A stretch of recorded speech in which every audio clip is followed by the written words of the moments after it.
Hello प्यारे प्यारे बच्चों, कैसे हो आप सब। मैं फिर से आ गई हूँ एक नया वीडियो लेकर। This is your Sonia ma'am और आप देख रहे हैं विजन टू सक्सेस चैनल। कैसे हो आप सब। आई होप आप सब बहुत अच्छे होंगे और बहुत अच्छे से तैयारी कर रहे होंगे एग्जाम्स की। आने वाले हैं ना, तो तैयारी बहुत अच्छे से रखना। और अगर कोई क्वेश्चन आपका फंस रहा है, नहीं समझ आ रहा, नहीं सॉल्व हो रहा है, कोई ऐसी बात है जो आप करना चाहते हैं, कोई ऐसी बात जो आप शेयर करना चाहते हैं, कमेंट सेक्शन में आपके साथ मैं हूं हमेशा। आपको हर सवाल का जवाब मिलेगा, ठीक है। तो बच्चों, आपने अभी तक क्या क्या सीख लिया। बेसिक वर्ड सीख लिए। बेसिक वर्ड का पार्ट 2 ये वाला वीडियो है।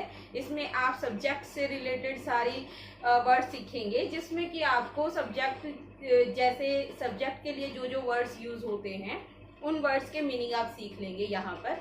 और आपने स्टेट बीइंग वाले सेंटेंसेस कुछ सीखे थे। स्टेट बीइंग वाले जो सेंटेंसेस है उसी को हम आगे बढ़ेंगे।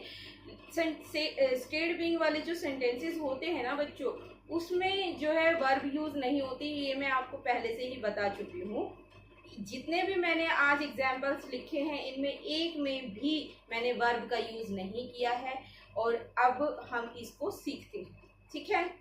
तो बच्चों, नाउन और प्रोनाउन वैसे तो मैंने आपको नहीं सिखाया है, लेकिन थोड़ा थोड़ा इसके बारे में मैं आपको आज बताना चाहती हूँ।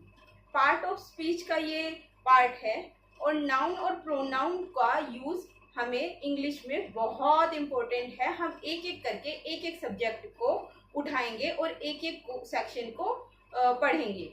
थोड़ा सा डिटेल दे देती हूँ। नाउन जो है हमारा, हिंदी में हम उसको संख्या बोलते हैं। और जितने भी नेमिंग वर्ड्स हैं, जितने भी नेमिंग वर्ड्स हैं इस दुनिया में, सबको नाउन बोलते हैं, ठीक है। और नाउन की जगह पे जो यूज होता है उसको प्रोनाउन कहते हैं। हम आज कुछ पर्सनल प्रोनाउन सीखेंगे, क्योंकि as a subject pronoun use होते हैं, ठीक है।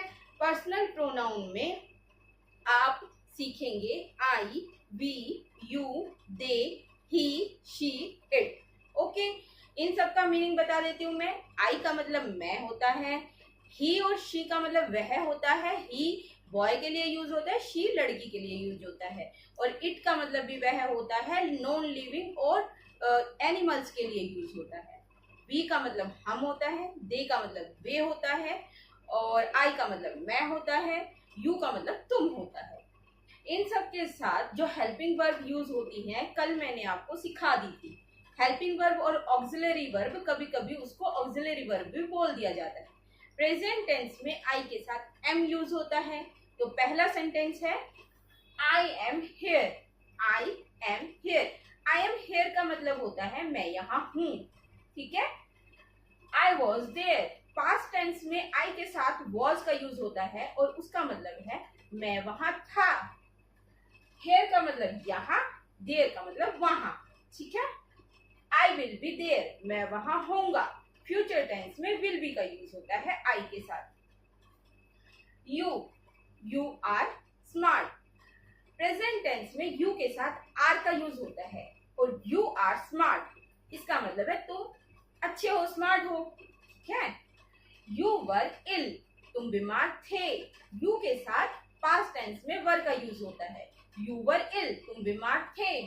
यू विल बी इल, तुम बीमार होगे, ठीक है। ये फ्यूचर टेंस में है।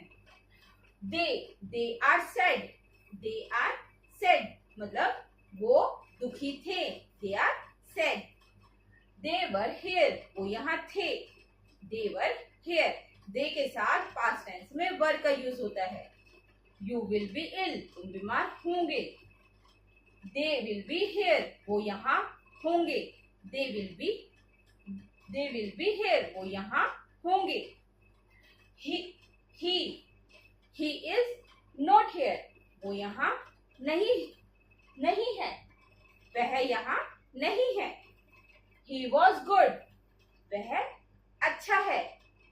सॉरी, ही वॉज गुड, वह अच्छा था। He will not be there, वह यहाँ नहीं थे। He will not be there, वह यहाँ वहां नहीं होंगे, वह वहां नहीं होंगे। शी इज ब्यूटिफुल, वह सुंदर है। शी इज नॉट देयर, वह वहां नहीं है। ये यहाँ पे पास्ट टेंस में was यूज होगा। शी was नॉट देयर, वह वहां नहीं थी। शी विल बी सैड, वह दुखी होगी। It is cute. देखो बच्चों, अगर इट इज क्यूट बोला जा रहा है तो ये एक पपी के लिए भी यूज हो सकता है, कुत्ते का छोटा बेबी, और ये टेडी के लिए या किसी टॉय के लिए या नॉन लिविंग किसी भी थिंग के लिए भी यूज हो सकता है। ठीक है, इट इज क्यूट, यह अच्छा है, प्यारा है। It was hot, it was hot. It was hot का मतलब होता है यह गरम है, गरम था। इट विल बी फाइन, ठीक होगा।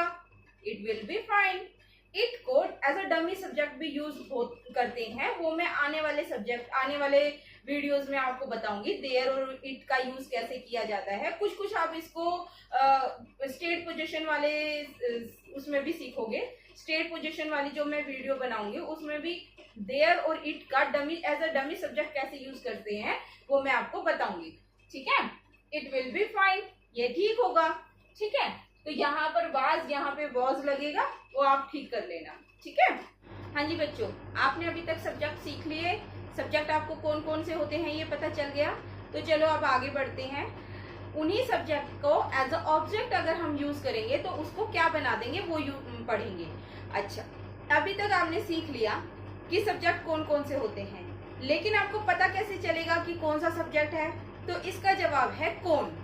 जब भी सेंटेंस में आपका आंसर कौन में आएगा वही आपका सब्जेक्ट होगा। जैसे for example, you are smart, तो कौन स्मार्ट है? यू, तो यू आपका सब्जेक्ट हुआ। यू आर इंटेलिजेंट, कौन इंटेलिजेंट है? यू, तो यू सब्जेक्ट हुआ। शी वॉज क्लेवर, तो कौन क्लेवर है? शी, तो शी सब्जेक्ट हुआ। ऐसे ही जब आप अपने आप से सेंटेंस को पढ़कर जवाब मांगेंगे कौन का, तो जो आपका सवाल का जवाब आएगा वही आपका सब्जेक्ट है। ऐसे ही जब आपका जवाब किसके या किसको में आता है वो हमारा ऑब्जेक्ट होता है।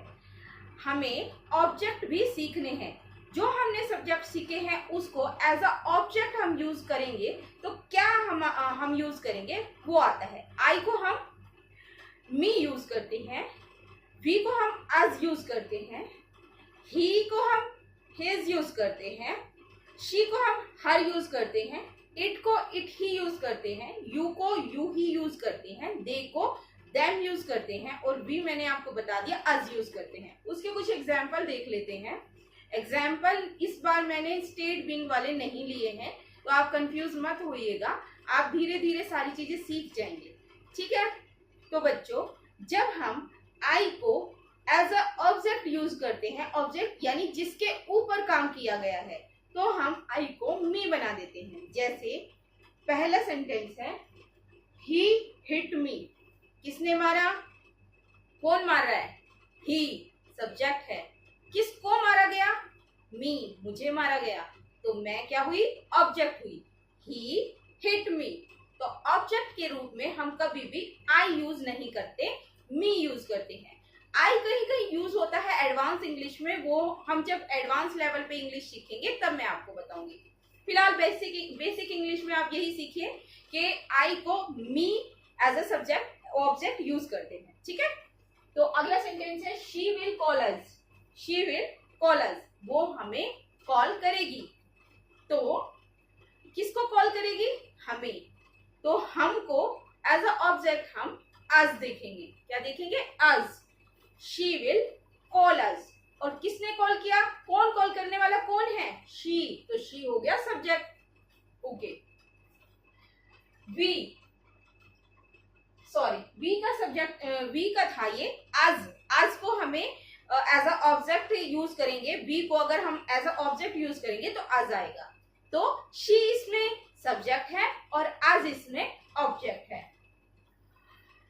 दे विल विजिट अस, वो हमारे पास विजिट के लिए आएंगे। तो us as a subject they और एज अ ऑब्जेक्ट अस। ठीक है, वी को as a object us use करेंगे। तुम, you, he loves you, he loves you, he कौन लव कर रहा है? ही, तो सब्जेक्ट में ही। और किसको लव किया जा रहा है? You. You as a object भी यू ही यूज होता है, तो ही लव्स यू, वह तुम्हें प्यार करता है। ठीक है। दे रिस्पेक्ट यू, वे तुम्हें रिस्पेक्ट करते हैं। They respect you. Tell them, उन्हें बताओ। टेल देम, उन्हें बताओ। उन्हें या उनसे के लिए दे का यूज होता है और दे एज अ ऑब्जेक्ट यूज होता है देम। ठीक है। हिम, ही को ऑब्जेक्ट के रूप में हिम यूज करते हैं और उसे या उससे यूज होता है। Give it to him, give it, ये उसे दे दो। Give it to him. Her, call her up, उसे कॉल करो। कॉल हर अप, उसे, हर, कॉल हर अप, तो एज अ ऑब्जेक्ट शी को हर के रूप में यूज हुआ है। इट, इट को, इट के लिए इट को एज अ ऑब्जेक्ट भी इट ही यूज करते हैं। इसे या इससे। She likes it, she likes it, वह इसे पसंद करती है। ठीक है। तो बच्चों, आपने सब्जेक्ट और ऑब्जेक्ट दोनों को सीख लिए, दोनों के मतलब सीख लिए। सब्जेक्ट को कैसे ये पहचानते हैं, ऑब्जेक्ट को कैसे पहचानते हैं, ये भी सीख लिया। तो अब आपकी आने वाली क्लासेस में आपको स्टेट पोजीशन वाले सेंटेंसेस करवाए जाएंगे, जिसमें आप एज अ डमी सब्जेक्ट कौन कौन से वर्ड यूज होते हैं और साथ में हैव के जितने भी तरीके होते हैं यूज करने के सारे तरीके सीखोगे। ठीक है। तब तक के लिए बाय बाय।